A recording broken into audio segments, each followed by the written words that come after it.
بدی پھیلانے والے تھوڑے ہیں اور نیکی پھیلانے والے زیادہ ہیں، لیکن پھر بھی زمانے میں بدی کیوں زیادہ پھیل رہی ہے، نیکی کم کیوں پھیلتی ہے؟ تعداد نیکی پھیلانے والوں کی زیادہ ہے، بدی پھیلانے والوں کی کم ہے، لیکن سوسائٹی میں چلن بدی کا کیوں عام ہے؟ تو کہنے لگا اس کی وجہ یہ ہے کہ جس اخلاص کے ساتھ بدی پھیلانے والی بدی پھیلاتے ہیں نا، اس اخلاص سے نیکی پھیلانے والے نیکی نہیں پھیلاتے۔ اور جتنی محنت شیطان کرتا ہے لوگوں کو گمراہ کرنے کے لیے، اتنی محنت دیندار کیوں نہیں کرتے بچانے کے لیے؟ جس تیزی کے ساتھ لوگ دین کے مخالف کوششیں کرتے ہیں، اتنی محنت کے ساتھ دیندار لوگ جدوجہد کیوں نہیں کرتے؟ کاش کبھی لوگ اتنے مخلص ہو جائیں جتنے بدی پھیلانے والے مخلص ہیں، تو انقلاب آ جائے۔ حضرت امام احمد بن حنبل رحمۃ اللہ علیہ ایک چور کے لیے اکثر دعا مانگا کرتے تھے، ابو الحیثم اس کا نام تھا۔ امام احمد بن حنبل کہتے یا اللہ اس پہ رحم فرما، یا اللہ اس چور پہ رحم فرما، دعا مانگتے۔ اور دعا کیا مانگتے؟ یا اللہ ابو الحسن اس پہ رحم فرما۔ ایک دن آپ کے بیٹے نے پوچھا کہ حضور لوگ بڑے پریشان ہیں کہ آپ چور کے لیے دعا مانگتے اور اس کے لیے اللہ کی رحمت طلب کرتے ہیں۔ تو امام احمد بن حنبل نے بڑی انوکھی بات کی، کہنے لگے اس چور نے مجھے حوصلہ بڑھا دیا۔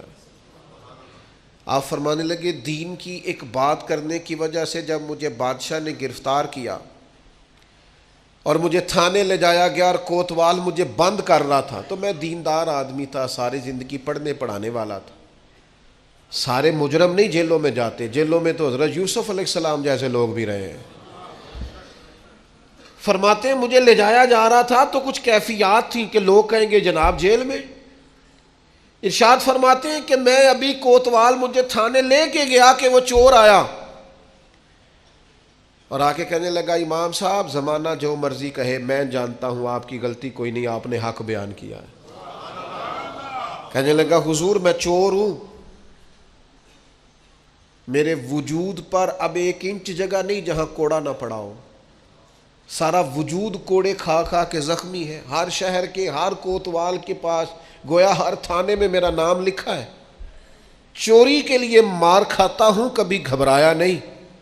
ذرا کھڑے رہنا، آپ تو محمد عربی کے دین کے لیے مار کھانے لگے، اتنی جلدی تانوں سے پریشان نہ ہونا۔ فرمایا ذرا کھڑے رہنا، اتنی جلدی تانوں سے پریشان نہ ہونا۔ زخم پہ زخم کھا کے جی، خون جگر کے گھونٹ پی، آہ نہ کر لبوں کو سی، یہ عشق ہے کوئی دل لگی نہیں۔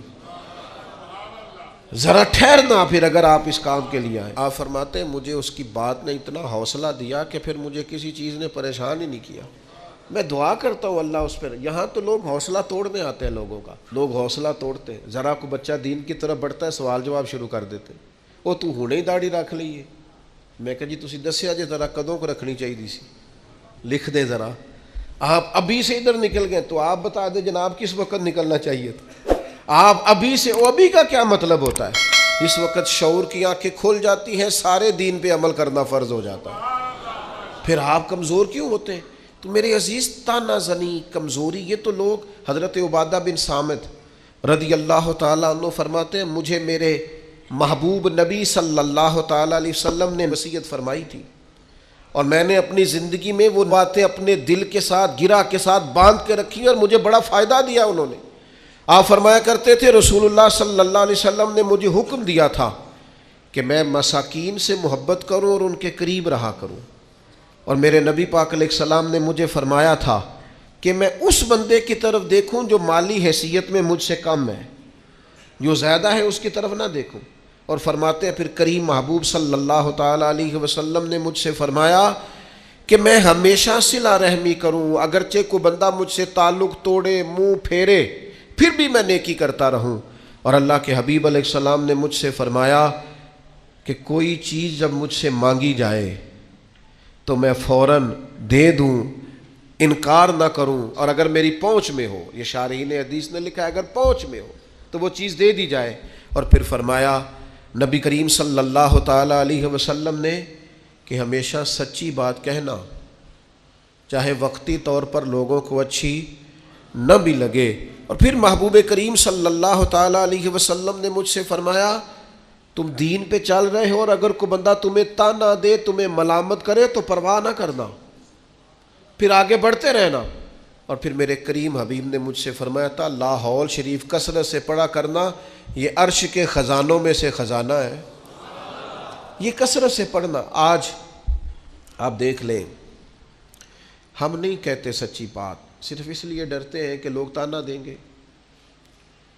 لوگ سخت بات کریں گے، لوگوں کے اندر جو ہمارا ایک معیار بنا ہوا ہے وہ کم ہوگا، تانا زنی کا دروازہ کھلے گا۔ صرف اسی بات سے ڈرتے ہوئے میں بہت سارے لوگوں کو جانتا ہوں، سمجھتا ہوں اس بات کو کہ اگر اپنے قبیلے اور برادری میں وہ سچ کہہ دیں تو ان کے کہنے کے اثرات ہوں گے، لیکن وہ سب کی گڈ بک میں رہنا چاہتے ہیں، وہ سچ بولنا نہیں چاہتے، وہ سب کے حق میں سب کے لیے اچھا رہنا چاہتے ہیں، وہ عوامی پذیرائی چاہتے ہیں، لہذا جو خیر کی بات ان کی پہنچ میں بھی ہے وہ بھی نہیں کرتے، حتیٰ کہ اپنے گھر میں، اپنی اولاد میں، اپنے بچوں کے بیچ بھی انصاف نہیں کر پاتے۔ کیوں؟ اس لیے کہ وہ کہتے ہیں لوگ میرے مخالف ہو جائیں گے۔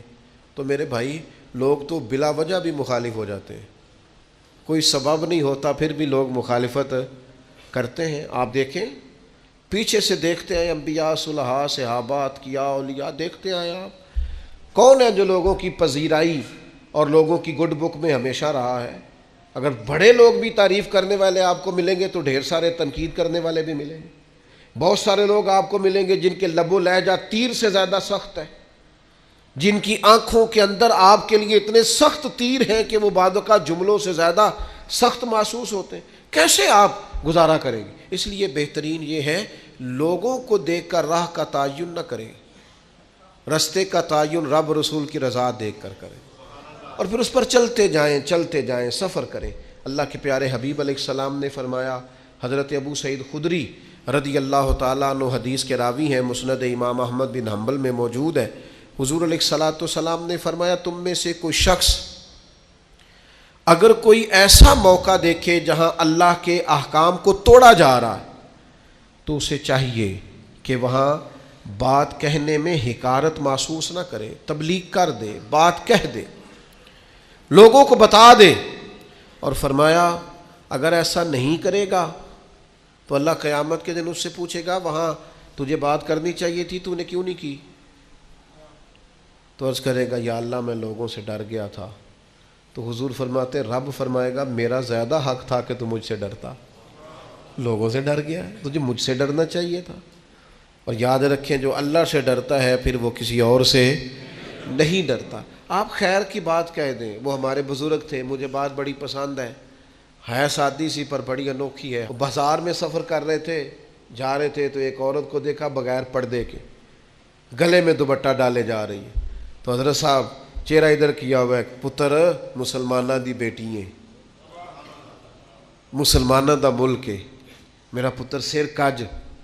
تو بڑی سخت اور بڑے تلخ لب و لہجے میں وہ خاتون کسی امیر گھر کی محسوس ہوتی، تلخ لہجے میں، بابا جا اپنا کام کر۔ تو حضرت اس کی بات سن کے بڑے تحمل اور بردباری سے فرمانے لگے، پتر میرا یہی کام ہے، میں کام نہیں لگا، میری یہی ڈیوٹی ہے، جو بندہ غلط بات کرے اسے تھوڑی سی ادب سے نصیحت کرو، میرا یہی کام ہے، میں کام نہیں لگا۔ تو وہ بات جو دل سے نکلتی ہے اثر رکھتی، پر نہیں طاقت پرواز مگر، آپ کہیں تو صحیح دین کی بات، اپنے بیٹے کو بھی نہیں کہتے حضور کے دین کا پیغام، چھوٹے بھائی سے بھی نہیں کہہ سکتے، اپنے ماتحتوں سے بھی نہیں کہہ سکتے آؤ یار نماز کے لیے چلیں، اپنے گھر میں بھی اتنی جرت اور طاقت نہیں رکھتے، ہر کام کے لیے ناراض ہوتے ہو، لیکن صرف لوگوں کے ڈر سے کہ لوگ کیا کہیں گے، ہر وقت کمزوری دکھانا۔ میرے عزیز، اس سے آپ نکل جائیں، اس بات سے پرواہ نہیں کی لوگوں نے، لوگ نکل گئے۔ آپ یقین کریں کتنے بڑے تھے حضرت زبیر بن عوام، فرماتے تھے کسی کی جرت نہیں تھی کبھی کہ میری طرف آنکھ اٹھا کے دیکھے، لیکن پھر میں نے کلمہ پڑھا، مجھے اوڑھنے دے اذیتیں، تو میری عادتیں نہ خراب کر۔ فرماتے ہیں چٹائی لپیٹ کے نہ میرے گرد مجھے باندھ کے، تو اس کو میرا چچا آگ لگا دیتا تھا، وہ جو دھواں ہوتا تھا نا اس کا، ایک دھواں بڑی تکلیف دیتا ہے اگر آپ دھوئیں میں گر جائیں، فرماتے ہیں اس سے مجھے اذیت پہنچتی، تکلیف پہنچتی، لیکن ہر لمحہ میرے دل سے بھی صدا نکلتی، حق وہ ہے جو رسول پاک لے کے آئے، سچ وہ ہے جو نبی کریم علیہ السلام نے بیان فرمائے۔ کسی جگہ بھی کسی کمزوری کا اظہار، کیوں ہم کمزور پڑ گئے؟ اللہ جانے کون سی ایسی باتیں ہیں جن کی وجہ سے ہم پیچھے رہتے جا رہے ہیں۔ میرے عزیزوں، ان کمزوریوں سے اپنے آپ کو نکالو۔ میں آپ سے عرض کروں، اپنے بچوں کو بزدل نہ بنائیں، انہیں یہ نہ کہیں کہ وہ بندے کیا کہیں گے، لوگ کیا کہیں گے، لوگ تیرے بارے میں کیا سوچیں گے۔ یہ ٹھیک ہے کہ انہیں تہمت والی جگہ سے بچائیں کہ یار تو رسوا ہو جائے گا، اور رسوائی جو ہے وہ ٹھیک نہیں ہوتی، اور وہ انہیں بتائیں غیر شرعی کاموں میں، یا وہ سستی کر رہے ہیں دین سیکھنے میں تو اس میں، لیکن میرے عزیز کھانے پینے میں، اوڑھنے پہننے میں اور زندگی گزارنے میں آپ انہیں لوگوں کی رائے کا محتاج نہ کریں کہ بیٹا یہ تو اگر کھا لے گا تو لوگ کیا کہیں گے، یہ پہن لے گا تو لوگ کیا کہیں گے، اس معاملے میں لوگ کیا کہیں گے، دیکھنا یہاں لوگ۔ آپ بزدل نہ بنائیں اولاد کو۔ اللہ کرے ہمیں یہ سمجھ آئے، انہیں کہے بیٹا اگر تو یہ کام کرے گا تو اللہ ناراض ہوگا، یہ کام کرے گا تو اس سے شریعت کی مخالفت لازم آئے گی۔ اگر اپنے بچوں کو آپ دائرہ شریعت کے اندر تبلیغ کریں گے، آپ اللہ رسول کے نام پر انہیں تبلیغ کریں گے، تو وہ تو عام لوگوں کے مقابلے میں طاقتور ہو جائیں، ان کے اندر تو قوت پیدا ہوگی، بیداری پیدا ہوگی۔ لیکن ہم کیا کرتے ہیں، بچپن سے بچوں کو سیاست دان بناتے ہیں، وہ ماحول دیکھ کر چلتے ہیں، حالات دیکھ کر فیصلہ کرتے ہیں، وہ بیچارے ڈپلومیس ہو جاتے ہیں، وہ کہتے ہیں ذرا یہاں دے، وہ لوگوں کا کیا ہے میرے بھائی، کوئی ضروری ہے لوگوں سے منوانا؟ میرے عزیز، یہ خوف زدہ رہنا، ڈرے رہنا، سہمے رہنا، لوگوں کو دیکھ کر فیصلہ کرنا، لوگ کیا کہیں گے، لوگ پھر آپ کے بارے میں کیا رائے دیں گے، اس سے ساری زندگی ہماری کمزوریاں نہیں جاتی۔ میں آپ سے عرض کروں، مجھے بڑی تکلیف ہوئی اپنے ہی ملک کے ایک ذمہ دار کے بیان سن کے، جب ان سے کہا گیا کہ آپ فلسطین کے حق میں بات کریں، تو انہوں نے کہا آپ چاہتے ہیں ہم دنیا میں اکیلے رہ جائیں، آپ چاہتے ہیں ہم تنہا رہ جائیں، لوگ ہمارا ساتھ چھوڑ دیں۔ میں نے کہا کاش تجھے پتہ ہوتا کہ لوگ ساتھ چھوڑ بھی جائیں تو کچھ نہیں ہوتا، اللہ رسول کا ساتھ ضروری ہوتا۔ کاش تجھے خبر ہوتی، لوگ پہلے بھی ساتھ نہیں ہیں، لوگ آپ کے ساتھ نہیں ہوتے، لوگ اپنے مفادات کے ساتھ ہوتے، لوگ اپنے آپ دیکھیں نا، مفاد لوگوں کا بدل جاتا ہے تو پھر وہ آپ سے بھی بدل جاتے ہیں۔ اگر مفاد کسی اور جگہ وابستہ ہے تو لوگوں کی توجہ ادھر ہو جائے گی۔ جب تک آپ سے کسی کو فائدہ ہو رہا ہے وہ آپ کے ساتھ ہے۔ تو ہم اس چکر میں ساری عمر جو بتا دیتے ہیں کہ لوگ کیا کہیں گے، لوگ کیا رائے قائم کریں گے، اس سے کمزوری واقع ہوتی ہے۔ میرے عزیز، اس کمزوری سے نکلنا ہے۔ ایک خاص بات آپ کی خدمت میں عرض کرنی ہے، رمضان کا آخری عشرہ شروع ہو رہا ہے۔ میں اپیل کرتا رہا ہوں شروع سے لے کر آخر تک، پھر عرض کرتا ہوں یارو، وقت کا پتہ کوئی نہیں۔ ڈھیر سارے لوگ پچھلے سال تھے، اس سال نہیں ہے۔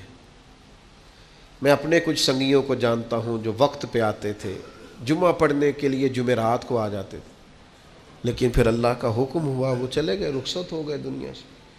یہ جو 10 دن ہیں نا آخری عشرے کے، یہ بڑے قیمتی ہیں۔ اس طرح کسی انتہائی زرخیز چیز کو انسان کو میسر آئے تو بندہ کہتا ہے نا کہ میں جلدی سے اس میں فصل کاشت کروں، یہ جلدی جلدی مجھے پھل دے گی۔ یہ 10 دن انتہائی قیمتی ہیں، آخری عشرہ، اس کو سو کے نہیں گزارنا، موبائل دیکھ کے نہیں گزارنا۔ ان 10 دنوں کی یہ کیفیت ہے کہ سید عائشہ صدیقہ فرماتی ہیں حضور جاگتے بھی تھے، ہمیں جگاتے بھی تھے۔ یہ خیر جمع کرنے کے دن ہے، یہ سعادتیں حاصل کرنے کے دن ہے۔ کوشش کریں ہر روز رات کو شب بیداری ہو۔ میری آپ سے خاص اپیل ہوگی کہ ان راتوں کو، ان اوقات کو ضائع نہ کریں، ان کو کپڑوں کے اور جوتوں کے اور خریداری کے ہی سپرد نہ کر دیں۔ یہ اوقات بڑے قیمتی ہیں، ان کو ضائع نہیں کرنا۔ آپ نے خاص توجہ کرنی ہے، گھر والوں کو بھی بتانا ہے۔ کوشش کریں سحری میں جب اٹھنا ہے تو 1 گھنٹہ پہلے اٹھیں تاکہ کچھ نفل ہو جائے، کچھ تلاوت ہو جائے، اس کے بعد سحری ہو جائے۔ آخری عشرے کی عبادت آپ نے بھولنی نہیں، اللہ تعالیٰ توفیق دے۔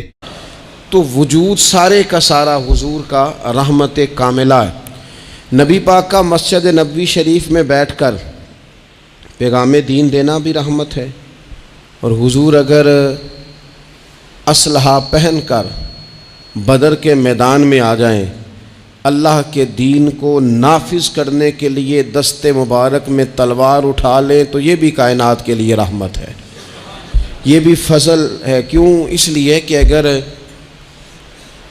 جڑی بوٹیاں کاٹی نہ جائیں تو اصل فصل کا نقصان کر جاتی ہیں، اس لیے ضروری ہوتا ہے کہ ایسی چیزوں کو تلف کر دیا جائے جو انسانیت کے لیے نقصان کا باعث۔ اللہ تعالیٰ نے نبی پاک علیہ السلام کے وجود کو سراپا رحمت بنایا۔ بدقسمتی یہ ہوئی کہ دور جب بدلا نا اور لوگ اپنی ضروریات زندگی کمانے کے لیے میدان میں آئے، تو وہ اس طرح کی کچھ دوڑ میں ہم سب لوگ شامل ہو گئے کہ ایک مخصوص سی مادہ پرستی، ایک مخصوص سا مزاج، دولت کی اینک سے ہر چیز کو دیکھنے کا، تو ڈھیر سارا کچھ شخص اچھا ہے، اس میں بہت بڑی تعداد میں بھلائیاں پائی جاتی ہیں، اتنی زیادہ بھلائیاں کسی میں پائی جاتی ہیں، اتنا پیارا آدمی ہے، اتنا شستہ اس کا مزاج ہے، لیکن ہم جب کسی سے ملتے ہیں تو ہم یہ دیکھتے ہیں کہ اس کی ساری اچھائیاں اپنی جگہ پر پتہ چلے نا کہ وہ ہمیں کیا دے سکتا ہے، ہمارے کس کام آ سکتا ہے، ہمارے لیے کتنا نفع بخش ہو سکتا ہے، ہمارے لیے کتنا سود مند۔ یعنی وہ مزاجوں میں جو خاص نرمی ہونی چاہیے تھی، اور جو حضور نے فرمایا کہ تم میں سے بہتر وہ ہے جو لوگوں کے لیے نفع مند ہے، وہ والا مزاج نہیں بلکہ کچھ لینے کا۔ تو حضور علیہ السلام کو اللہ تعالیٰ نے رحمت بنا کر بھیجا۔ اس رحمت کاملہ ہی کی وجہ تھی کہ حضور نہ ظاہری طور پر بھی لوگوں کے جو روزمرہ کے معاملات تھے اس میں بھی بڑی خیر خواہی کے جذبات رکھتے تھے۔ نبی پاک علیہ السلام عام لوگوں کے بیچ اٹھتے بیٹھتے، ان کے ساتھ کھاتے پیتے۔ سرور کائنات کا طریقہ یہ ہوتا کہ اگر غلاموں میں سے کوئی بیمار ہو جاتا تو تیمارداری کرنے تشریف لے جاتے، صبر کی نصیحت کرتے، اللہ کے حبیب علیہ السلام اس کے لیے مناسب دوا بھی تجویز کرتے، دعا بھی فرماتے۔ حضور نے فرمایا اگر تم میں سے کسی شخص کہ ہاں کوئی خوشی کا موقع ہو تو وہ مختار ہے، دعوت دے نہ دے، لیکن اگر کسی کا انتقال ہو جائے تو مجھے خبر ضرور دینا، میں جنازے پڑھنا چاہتا ہوں۔ ایک مقام ایسا بھی آیا کہ جہاں میرے نبی پاک علیہ السلام نے فرمایا اگر میرا کوئی امتی دنیا سے چلا جائے اور ترکہ چھوڑ کے جائے، جائیداد چھوڑ کے جائے، مال و اسباب چھوڑ کے جائے، تو وہ اس کی اولاد میں بانٹ دینا، لیکن اگر اس کے ذمے قرضہ ہو تو میرے پاس آ جانا، میں اس کا قرض ادا کر دوں گا۔ نبی پاک صلی اللہ تعالیٰ علیہ وسلم نے اپنی رحمت کے ساتھ امت کو جو حصہ عطا فرمایا، اور جس طرح سے حضور سید عالم صلی اللہ تعالیٰ علیہ وسلم نے ہمیں یہ اسباق پڑھائے، اس طرح ہونا نہیں چاہیے تھا جو ترتیب آج دنیا میں لگ گئی ہے، اور جس انداز میں مسلمان اپنے صبح و شام گزار رہا ہے۔ آپ یقین کریں کہ کبھی کبھی یوں محسوس ہوتا ہے کہ جیسے خالص رشتوں کا ہونا اور اخلاص کا موجود ہونا اور للہیت کا نصیب ہونا، یہ شاید کوئی بے موسمہ سا پھل ہو گیا ہے۔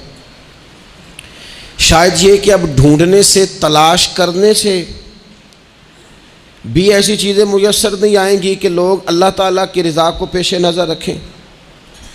اور پھر اب تو اس طرح کا ماحول ہو گیا ہے کہ چونکہ زیادہ لوگ جھوٹ بولتے ہیں اللہ ماشاء اللہ، تو بیچ میں سچ بولنے والا عجیب لگتا ہے۔ چونکہ زیادہ دکانداری ہوتی ہے تو کوئی اخلاص کا مظاہرہ کرتا ہے تو وہ عجیب لگتا ہے۔ چونکہ زیادہ اللہ معاف فرمائے کہ دھوکہ دہی کا بازار گرم ہے، تو اب یوں محسوس ہوتا ہے کہ جیسے کوئی بندہ کہہ رہا ہے میں صحیح سے چلوں گا تو لوگ سمجھتے ہیں شاید کوئی اداکاری کر رہا۔ حضور علیہ السلام نے جو لوگوں کے حق میں اپنی طبیعت میں نرمی پیدا کی، آپ یقین کریں بڑے سارے لوگوں سے ملنے کو جی چاہتا ہے لوگوں کا، ان کے پاس جانے کو، بیٹھنے کو، من کی باتیں کرنے کو۔ بہت سارے لوگ ایسے ہوتے ہیں جن کے بارے میں ہماری خواہش ہوتی ہے کہ بندہ بڑا اچھا ہے، لیکن اس کے پاس اگر چل کے جائیں گے تو ہمارے سٹیٹس کا کیا بنے گا؟ اگر ہم جا کے اس کی مجلس میں بیٹھ گئے تو وہ جہاں ہم خود میرے مجلس تھے اس کا کیا بنے گا؟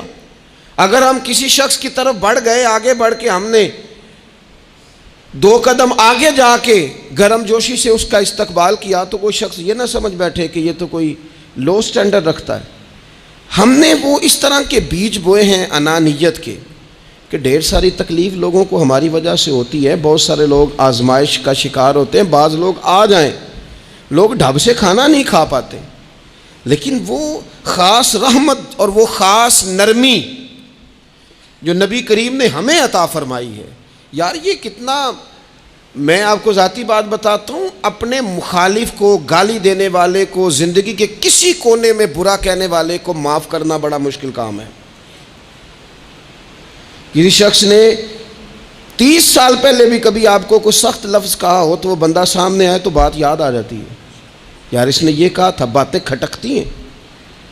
کسی مقام پر کھڑے ہو کر کسی جگہ پر کسی بندے نے آپ کو تکلیف دی ہو، بندہ اس جگہ پہ آئے تو وہ چیز کھٹکتی ہے، لیکن یہ اعزاز صرف رحمت للعالمین محبوب کا ہے کہ حضور کے سامنے جب وہ لوگ پیش ہوئے حضرت وحشی جیسے کہ جنہوں نے پورا وجود کاٹ دیا تھا حضرت امیر حمزہ کا اور کان ناک آنکھیں نکال دی تھی، انہوں نے آ کے عرض کی حضور ہمارے جیسے گناہ گار بھی آئیں تو معافی ہو جاتی ہے؟ فرمایا ہو جاتی ہے تو پڑھ کلمہ، ہم فوراً ہی معاف کر دیں گے۔ اور جو فتح مکہ کے موقع پر نبی پاک علیہ الصلوۃ والسلام نے فرمایا ہے نا، فتح مکہ کے موقع پر، وہ تو بات ہی بڑی انوکھی ہے۔ انہوں نے کہا تھا آپ ہم سے کیا سلوک کرنے والے ہیں؟ تو فرمایا سلوک کیا کرنا ہے؟ جو پیچھے ہو چکا ہے نا اس کا ذکر بھی نہیں کرنا، کتاب کے پچھلے صفحے پلٹنے ہی نہیں، یاد ماضی یہ عنوان چھیڑنا ہی نہیں، جو ہو گیا سو ہو گیا۔ یہ خاص رحمت کاملہ اللہ تعالیٰ نے اگر عطا فرمائی ہے تو میرے اور آپ کے پیارے رسول ہی کو عطا فرمائی ہے۔ یہ خاص جذبات اور یہ خاص کیفیات حضور نا، دیکھو ماں باپ جو ہوتے ہیں نا اولاد کے حق میں بڑے شفیق ہوتے ہیں۔ میں بڑی ذمہ داری سے بات کرنے لگا ہوں، ماں باپ کے ساتھ اگر کوئی سب سے بڑھ کے زیادتی کرتا ہے تو کرتی بھی اولاد ہی ہے، بڑا کچھ کر جاتے ہیں بچے، بعض ایسی باتیں بھی کر جاتے ہیں کہ جو ان سے نہیں کرنی چاہیے، لیکن کہو نا والد صاحب سے کنارہ کر دیں بچے سے، جس کے 9 بیٹے بھی ہیں اسے بھی کہو نا کہ تو کر ذرا کنارہ کر کے دکھا، نہیں کر سکتا۔ وہ شفقت پدری جو رب نے اس کے سینے میں رکھ دیا وہ کیسے نکالے گا؟ 20 دفعہ غصہ آیا تو اس نے پلان کیا کہ آج کے بعد نہیں، ختم، اب میں نے بتانا ہے اس کو کہ کس طرح کوئی کسی کے ساتھ زیادتی کرتا ہے، لیکن 1 گھنٹہ بھی نہیں تیرا گزرا، کیونکہ شفقت پدری ہے۔ خدا را یہ میرا اور آپ کا سب کا معاملہ، اس کو سمجھیے گا، شفقت پدری۔ اگر مرشد ہو نا کبھی مرشد کریم تو پرخشیں اڑا دینے والوں کو بھی سینے سے لگانے کا حوصلہ رکھتا ہے، چونکہ وہ شیخ جو ہے اس کا دل جو بڑا ہے، کئی دفعہ سارا سینہ چھلنی ہوتا ہے پر اس سینے چھلنی کرنے والوں کو بھی سینے سے لگانا پڑتا ہے، اس لیے کہ دل دریا سمندروں ڈونگے کون دلاں دیاں جانے، 14 طبق دلے دے اندر تے تمبو وانگوں تانے، مشکل کام ہے استاد صاحب۔ وہ مطلب ہم نے یہ دیکھا ہے کہ بچے کو اٹھانے کے لیے والد آ گئے کہ نہیں جی نہیں ہم نے نہیں پڑھانا، تو استاد صاحب کہنے نے او میں بڑی محنت کی تھی جی ہم تے چل گیا ہے 6 مہینے ویکھو تے صحیح، میں نے بڑی مشقت کی ہے، یہ راہ میں نہ اسے لے جاؤ۔ میں نے تو کئی ناشتے نہیں کیے کہ کلاس میں پہنچنا تھا، کئی دفعہ میں نے کھانا چھوڑ دیا کہ مجھے دیر ہو گئی تھی، نہ لے کے نہ جاؤ، میری مشقت ہے۔ یہ میں آپ کو وہ والی مثالیں دے رہا ہوں جو صرف میرے اور آپ کے عقل کے قریب ہیں۔ جب تیری 20 غلطیوں سمیت تیرا والد، تیری ماں، تیرے مرشد، تیرے استاد، تیرے بزرگ، تیرا بڑا بھائی تجھے قبول کر لیتے ہیں نا تو بس سمجھ لے یہ جتنا بھی پیار کرتے ہیں یہ سارا ایک قطرہ ہے، اور محبوب جو محبت کرتے ہیں اس میں سارے دریا سما جایا کرتے ہیں۔ رسول پاک جو پیار کرتے ہیں نا، نبی کریم جو محبت کرتے ہیں، حضور، اور حضور کو سب سے زیادہ غم کیا رہتا تھا؟ روزی روٹی کا نہیں، اس کا بھی بندوبست کیا، تعلیم و تعلم کا بھی بندوبست کیا۔ حضور کا سب سے بڑا احساس یہ تھا کہ میری امت دوزخ سے بچ جائے۔ کہ جنت میں جائے، گمراہ عقائد سے باہر آئے، راہ حق انہیں نصیب ہو، اس کے لیے نبی پاک جد و جہد کرتے۔ حضور کو روڑے مارنے والے، پتھر مارنے والے، کانٹے بچھانے والے، گردن پہ اوجڑیاں رکھنے والے رات کو سکون سے سو جاتے، اور نبی پاک انہی لوگوں کے لیے رات کو ہاتھ اٹھا کے ہدایت کی دعائیں کرتے رہتے۔ وہ روڑے مار کے سو گئے جا کے، اور جس نے روڑے مارے ہیں وہ نبیوں میں رحمت لقب پانے والا، مرادیں غریبوں کی بر لانے والا۔ اور کسی نے کہا تھا لے کے پہلو میں غم امت نادار آئے، لے کے پہلو میں غم امت نادار آئے۔ وہ دیکھو امتی امتی کہتے ہوئے سرکار آئے۔ وہ دیکھو نا، امتی امتی کہتے ہوئے، لے کے پہلو میں غم امت نادار آئے۔ حضور کے پہلو میں غم ہے امت، یا اللہ مہربانی فرما، یا اللہ مہربانی فرما۔ اور صبح قیامت بھی ہم سب لوگ نا لائق لوگوں سے اپنا تعلق بناتے ہیں۔ میں نے دیکھا ہے کہ ساری زندگی کا رشتہ ہے۔ وہ کسی نے کہا تھا کہ کوئی بندہ مجھے ایسا چاہیے کہ میں اس سے جھوٹ بھی بولوں تو وہ مجھ سے سچ بولے۔ کچھ لوگ ایسے چاہیے ہوتے ہیں نا زندگی میں کہ وہ توأن و کرہن ساتھ ہی رہے، لیکن یہ ہوتا نہیں، مشکل کام ہے۔ لوگ کہتے ہیں اگر لائق ہے تو میرا ہے، نالائق ہے تو پھر میرا، بنتے نہیں۔ یقین کریں، آپ سے زندگی میں کوئی خطا ہو گئی کو آپ کا بننے کو تیار نہیں ہوتا، کہتا میرا نہیں تعلق بھائی، میں اس کے لین دین کا بالکل ذمہ دار نہیں، میرا اس کا کوئی رشتہ نہیں، تو جان یہ جان، کاٹ دیا۔ اور اگر گناہ ہو گیا، غلطی ہو گئی، انسان سے ہو جاتی ہے، اپنی ساری غلطیوں سمیت اپنے آپ سے پیار ہے، اور دوسرے سے ایک ہو جائے تو۔ لیکن کچھ لوگ ایسے ہوتے ہیں، حضور غوث پاک کے مدرسے کے اساتذہ نے کہا تھا حضور سبق بانٹنے ہیں، پیریڈ لگانے ہیں، آپ کو کون سی کتاب دے دیں، فقہ، اصول، تفسیر، حدیث، کیا پڑھائیں گے؟ تو آپ فرمانے لگے نہیں، تو مجھے سبق نہ کوئی دو، تم اس طرح کی تقسیم کرو کہ لائق بچے سارے تم رکھ لو، نالائق سارے مجھے دے دو۔ حضور علیہ السلام نے فرمایا قیامت کے دن جو بڑے بڑے گناہ گار ہوں گے نا، بڑے بڑے، وہ میری چادر کے نیچے چھپے ہوئے ہوں گے۔ چور حاکم سے چھپا کرتے ہیں یا اس کے سوا، تیرے دامن میں چھپے چور انوکھا تیرا۔ اور حضور ہمارے وکیل نہیں، حضور ہمارے شفیع ہیں، حضور ہماری وکالت نہیں کریں گے، حضور ہماری شفاعت کریں گے۔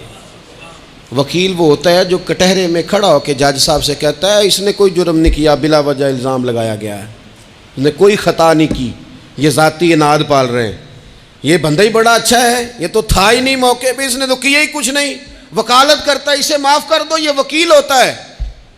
اور شفیع وہ ہوتا ہے جو کہتا ہے اس نے سارا کچھ ہی کیا ہے پر میں جو آ گیا ہوں، سارے جرم اس نے کیے ہیں پر میں آ گیا ہوں نا، میرا آنا دیکھا جائے اور اسے معاف کر۔ تو نبی کریم علیہ السلام نے خاص، اور پھر کچھ ایسی چیزیں جو بالکل سادی تھیں، اس کا بھی نبی پاک صلی اللہ تعالیٰ علیہ وسلم نے لوگوں پر بوجھ نہیں ڈالا۔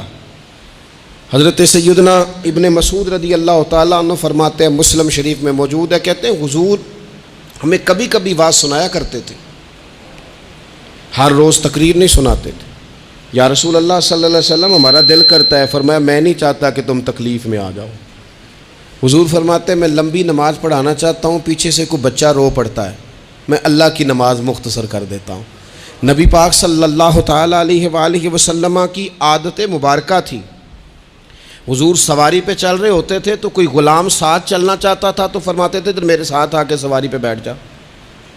یا رسول اللہ میں آپ کے ساتھ نہیں بیٹھ سکتا، میں تقاضا ادب ہے کہ میں آپ کے ساتھ نہ بیٹھوں، تو حضور فرماتے پھر واپس چلا جا، میری طبیعت گوارا نہیں کرتی کہ میں سواری پہ چلوں اور میرے ساتھ جو لوگ ہیں وہ پیدل سفر کریں۔ احساسات، جذبات، محبوب کریم کو اللہ تبارک و تعالیٰ نے جو دل عطا کیا، آپ دیکھیں چھوٹے چھوٹے بچوں، وہ ہمارے ہاں نا جی بزرگ ناراض نہ مجھ سے ہو جائیں، ہمارے ہاں بزرگ بعضوں کا شکوہ کرتے ہیں، کہتے ہو کاکا ادھر آئے نا تو میرے نہ سلام نہیں لئی، بھئی آپ لے لیتے سلام، یہ کچھ جھگڑے والی بات ہے، آپ سلام کر دیں۔ رسول پاک کی یہ عادت مبارکہ تھی کہ چھوٹے چھوٹے بچے گلیوں میں ہوتے تو حضور آگے بڑھ کے خود انہیں سلام کہتے، ان کے سروں پہ دست شفقت پھیرتے، ان کی چھوٹی چھوٹی باتیں سنتے، ان کے سوالات کے جواب ارشاد فرماتے۔ اللہ کے پیارے رسول صلی اللہ تعالیٰ علیہ وسلم کا تو یہ معاملہ تھا کہ عبادت کے معاملے میں بھی جب ایک شخص نے کہا کہ یا رسول اللہ میں ساری رات نماز پڑھا کروں گا، سارا دن روزہ رکھوں گا، تو حضور نے فرمایا نہ، آنکھیں تکلیف میں آ جائیں گی، وجود تھک جائے گا۔ ایک سرکار کی زوجہ محترمہ ام المومنین نے رسی باندھ لی تھی مسجد نبوی میں کہ میں جب تھک جاؤں گی تو ٹیک لگا لوں گی، پر میں نے پڑھنی ساری رات ہے نماز۔ اللہ کے محبوب نے فرمایا جتنی دیر طبیعت اجازت دے اتنی دیر پڑھو، باقی آرام کرو، اور فرمایا تمہاری آنکھ کا بھی تمہارے اوپر حق ہے، تمہارے وجود کا بھی تمہارے اوپر حق ہے۔ یہ ساری چیزیں نبی پاک صلی اللہ تعالیٰ علیہ وسلم کی امت کے ساتھ رحمت پر دلالت کرتی ہیں۔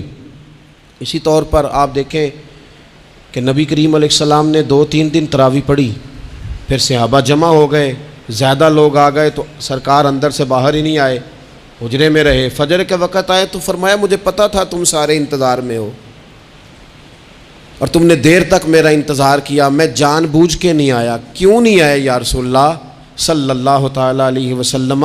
تو حضور فرمانے لگے اس لیے نہیں آیا کہ اگر میں آ جاتا اور کچھ دن مستقل یہ نماز پڑھتا تو میرے دل میں خیال آیا کہیں رب کریم اسے فرض نہ کر دے، تمہیں مشقت ہوگی، تمہیں تکلیف ہوگی، لہٰذا میں حضور دل چاہ رہا ہے نفل عبادت کو، اس لیے نہیں کر رہے کہ امت پر کہیں ضروری ہو جائے۔ حضرت سیدنا عباس فرماتے ہیں کہ ایک انصاری صحابی رات کو مسجد نبوی شریف میں داخل ہوئے، ان دنوں جن دنوں وہ بدر کے قیدیوں کو لایا گیا تھا، تو ان قیدیوں کو رسیاں صحابہ نے زور سے باندھ دی تھی، تو کہتے ہیں کہ میں نے دیکھا نبی کریم علیہ السلام بڑی بے چینی کے عالم میں کبھی ادھر جاتے کبھی ادھر آتے۔ میں نے عرض کی یا رسول اللہ صلی اللہ تعالیٰ علیہ وسلم خیریت ہے؟ تو حضور نے فرمایا ان قیدیوں میں میرے چچا جناب عباس بھی ہیں، وہ ہائے ہائے کرتے ہیں تو مجھے نیند نہیں آتی۔ چلو زیادہ نہیں تو تھوڑا احساس کبھی چچا کا بھی پیدا کرنا چاہیے۔ ویسے چچا چاند نہیں ہوتا، چندہ ہمیشہ ماموں نہیں ہونا ہے۔ چچا جتنا مرضی بھی خوبصورت ہو بیچارہ چاند ہو سکتا نہیں، چندہ ماموں نہیں ہونا ہے، پکی بات۔ تو کبھی چچا کا بھی احساس کرنا چاہیے۔ نبی کریم علیہ السلام نے فرمایا چچا ہائے ہائے کرتے ہیں تو مجھے نیند نہیں آتی۔ وہ انصاری صحابی فرماتے ہیں کہ میں دوڑا گیا اور میں نے جا کے معلومات کی کہ حضرت عباس رضی اللہ تعالیٰ عنہ کو کہاں باندھا گیا ہے۔ فرماتے میں جا کے حضرت عباس کی رسیاں ڈھیلی کر کے آیا تو وہ سکون میں آ گئے۔ تو آ کے حضور علیہ السلام کو میں نے دیکھا تو سرکار بھی زمین پر بیٹھ گئے، لیکن ابھی چہرے پر بے چینی باقی تھی۔ میں نے عرض کی حضور میں رسیاں ڈھیلی کر رہا ہوں جناب عباس کی، آپ آرام سے سو جائیں۔ تو یہاں تک نہیں یہ رحمت رکتی، یہ رحمت کسی مقام پر محدود نہیں ہوتی۔ میرے کریم کا کرم ہمیشہ برستا ہے تو بغیر رنگ و نسل ہر جگہ برستا ہے۔ حضور علیہ الصلوۃ والسلام نے فرمایا صرف عباس نہیں، جا سارے قیدیوں کی رسیاں ڈھیلی کر کے آ، سب کو یہ کون لوگ ہیں؟ یہ بدر میں پھول لے کے آئے تھے، یہ گجرے لے کے آئے تھے پھولوں کے، خوشبو کا تحفہ دینے آئے تھے، یہ تو تلواریں لے کے آئے تھے۔ لیکن یہ اعزاز ہے میرے نبی پاک کا کہ اللہ نے حضور کو رحمت للعالمین بنایا ہے۔ دلوں کے اندر اتنی گنجائش رسول پاک نے پیدا کی، فرمایا سب کہ رسیاں ڈھیلی کرو تاکہ میں آرام سے سو جاؤں۔ طبیعتوں کی سختی، مزاجوں کا تلخ پن، اپنی ذات کے خول میں بند ہو کے زندگی گزار دینے والے لوگ، اپنے آپ سے شروع ہو کر اپنے آپ پر ختم ہو جانے والا مزاج، جو میں سوچ رہا ہوں، جو میں دیکھ رہا ہوں، جو میری طبیعت فیصلہ کر رہی ہے، جس اینک سے میں معاشرے کو پڑھ رہا ہوں سارے معاشرے کو اسی طور پہ میں لے کے چلوں گا، یہ سوچیں درست نہیں۔ ہم نبی کریم علیہ السلام کے ماننے والے ہیں، ہمیں ان ساری باتوں کا خیال اور ادراک کرنا پڑے گا کہ جو ہمیں ہمارے رسول پاک نے سکھائی ہے۔ انسان پر بعض اوقات کچھ لوگ اس طرح کا بھی اس کے ساتھ رویہ اختیار کرتے ہیں کہ رد عمل کے طور پر کچھ کہنا پڑتا ہے۔ بعض لوگ سخت سست کہہ دیتے ہیں رد عمل کے طور پر، خود اس طرح کے نہیں ہوتے، لیکن تانگ آمد بجانگ آمد تو ایک دفعہ جب بڑی سخت تکلیف دی کفار نے تو صحابہ نے عرض کی یا رسول اللہ ان کے لیے دعا کریں یہ تباہ ہو جائیں، تو محبوب نے خود ان لفظوں کے ساتھ جواب دیا، فرمایا اللہ نے مجھے لعنت ملامت والا نہیں بنا کے بھیجا، مجھے رحمت للعالمین بنا کے بھیجا۔ انہیں ہر وقت تانے دیتے رہنا، ہر وقت کھڑے رہنا، یہ دیکھیں نا میرے ملک کا ماحول کیا بنا ہوا ہے، رائے کا اختلاف ہی ہے نا، لیکن جو دھینگا مشتی روز ہوتی ہے اور جو دھما چوکڑی روز مچائی جاتی ہے، روز جو نئی سے نئی کہانی پنپتی ہے، ملک کے اندر کوئی شخص ایسا نہیں رہ گیا، کوئی ادارہ ایسا نہیں رہ گیا جس کے بارے میں ہمارے دل بالکل صاف ہوں، اس لیے کہ ہم نے مزاج اس طرح کا بنا لیا ہے، ہم نے اینک اس طرح کی لگا لی ہے، لہجے اس طرح کے بنا لیے۔ حضور سید عالم علیہ السلام نے ایک دن فرمایا تھا مجھے کسی صحابی کے بارے میں کوئی بات نہ پہنچانا، کسی کی غلطی آ کے ڈائریکٹ مجھے نہ بتانا، میرے سامنے کچھ بھی ایسا نہ کرنا۔ یا رسول اللہ کیوں؟ فرمایا میں چاہتا ہوں میرے دل میں سب کے لیے گنجائش ہے تو گنجائش ہی رہے، لوگوں کو خوش گمان رہنے ہی نہیں دیا جاتا، اچھی سوچیں پیدا کرنے کے موقع ہی نہیں دیے جاتے، وہی بدگمانیاں ہیں، وہی ماحول کے اندر شدت ہے، وہی انداز ہمارا اس طرح کا ہے، اور وہی کچھ ہم کر رہے ہیں، اور سارے ہیں کہ ایک ہی لاٹھی کے ساتھ ہانکے جا رہے ہیں۔ خدا را چیزوں کو دیکھیں اور غور کریں کہ ہم نبی پاک صاحب الاولاق سید عالم صلی اللہ تعالی علیہ وسلم کے ماننے والے ہیں۔ پھر ایک اور بات، حضور کی رحمت چونکہ کامل ہے تو حضور علیہ السلام کا ایک طریقہ ہے، دنیا میں دو طرح سے لوگ اپنا آپ ثابت کرتے ہیں، ایک پورے ماحول میں لوگ اندھیرا کرنا چاہتے ہیں تاکہ میں صحیح طرح چمک جاؤں، وہ پھر بتاتے ہیں کہ اس وقت دنیا میں کوئی آدمی بھی میرے سوا ٹھیک نہیں ہے، کسی کا بھی تذکرہ ان کے سامنے کیا جائے تو ایک دو چار کمزوریاں اس کی وہ بتا دیتے ہیں، کیونکہ وہ فل اندھیرا کرنا چاہتے ہیں اور سمجھتے یہ ہیں کہ جب میں اندھیرا کروں گا تو پھر میں زیادہ چمک جاؤں گا، اس لیے باقاعدہ منصوبہ بندی کی جاتی ہے اور باقاعدہ لوگ بٹھائے جاتے ہیں اور کردار کشی کرنا ایک پورا ماحول بنا دیا گیا، اور کوئی بھی شخص اس سے مبرہ نہیں، وہ دینی تعارف رکھتا ہو یا دنیاوی تعارف رکھتا ہو، سیاسی سماجی معاشرے میں کوئی مقام رکھتا ہو یا سیاسی قد کاٹ سے اس کا تعارف ہو، کردار کشی عام بنا دی گئی اور اس پر لوگ خوش ہوتے ہیں۔ میرے بھائیوں، نبی کریم نے بھی اپنا اثبات کیا ہے، لیکن رسول پاک کا طریقہ یہ نہیں ہے کہ کسی دوسرے کی نفی کر کے ہی اپنا اثبات ہوتا ہے۔ قرآن تو نبی پاک پہ نازل ہوا ہے نا، حضور قرآن لے کے آئے ہیں، پر اس قرآن میں تو حضرت موسیٰ کی تعریفیں بھی ہیں، حضرت عیسیٰ کے تذکرے بھی ہیں، جناب عیسیٰ کے معجزات بھی ہیں، اس میں تو حضرت نوح کا ذکر بھی ہے، اس میں تو حضرت آدم کا ذکر بھی ہے، اس میں تو حضرت یوسف علیہ السلام کے حسن و جمال اور کمال کے تذکرے، اس میں تو جناب لقمان حکیم کی حکمت اور دانائی کی بات ہے، اس میں تو حضرت خضر کا تذکرہ ہے، اس قرآن مجید کے اندر تو اولیاء اللہ کی شان ہے، اس میں تو ماں باپ کی فضیلت ہے، اس میں تو پڑوسیوں کی بات ہے، اس قرآن مجید نے تو غریب کی بات کی، یتیم کی بات کی، بیوہ کی بات کی۔ تو رسول کریم نے بتایا کہ دوسروں کو پیچھے کر کے اپنے آپ کو آگے نہیں کیا جا سکتا، تم سب کو ساتھ لے کے چلو، تمہیں اللہ امامت عطا فرما دے گا۔ حضور نے تعارف کرایا اپنی امت کو سارے نبیوں کا، رسولوں کا، حضور نے ان کے تذکرے کیے، احادیث میں ان کے تذکرے ہوئے، حضور نے ہر ایک کی شانیں بلند کر کر کے بیان کی اور فرمایا کسی نبی کی بات میرے ساتھ ملا کر اس طرح نہ کرنا کہ ان کی کسر شان ہو جائے معاذ اللہ، میرا اور اس کا تقابل اس طرح نہ کرنا کہ وہاں کسر شان۔ وہ کسی نے میرے اعلیٰ حضرت کے سامنے کہا تھا نا، شان یوسف جو دبی وہ بھی اسی در پہ دبی، تو اعلیٰ حضرت کہنے لگے حضور تو کسی کو دبانے آئی نہیں، یہ تو کیا بات کر رہا ہے، تو کہہ شان یوسف جو بڑی وہ بھی اسی در سے بڑی، یہ کہہ کہ نبی پاک تو عزتیں دینے آئے، ہر ایک کی قسمت میں حضور نے عزت لکھی۔ کہا باپ راضی ہو گیا تو رب راضی ہو گیا، فرمایا ماں کے قدموں کے نیچے جنت، بہنوں کی بیٹیوں کی پرورش جو کر کے آئے گا میرے ساتھ جڑ کے انگلیوں کی طرح جنت میں جائے گا، فرمایا تم میں سب سے بہتر وہ جو اپنے گھر والوں کے لیے، اپنی بیوی کے لیے بہتر، میں تم سب سے زیادہ اپنے گھر والوں کے لیے بہتر،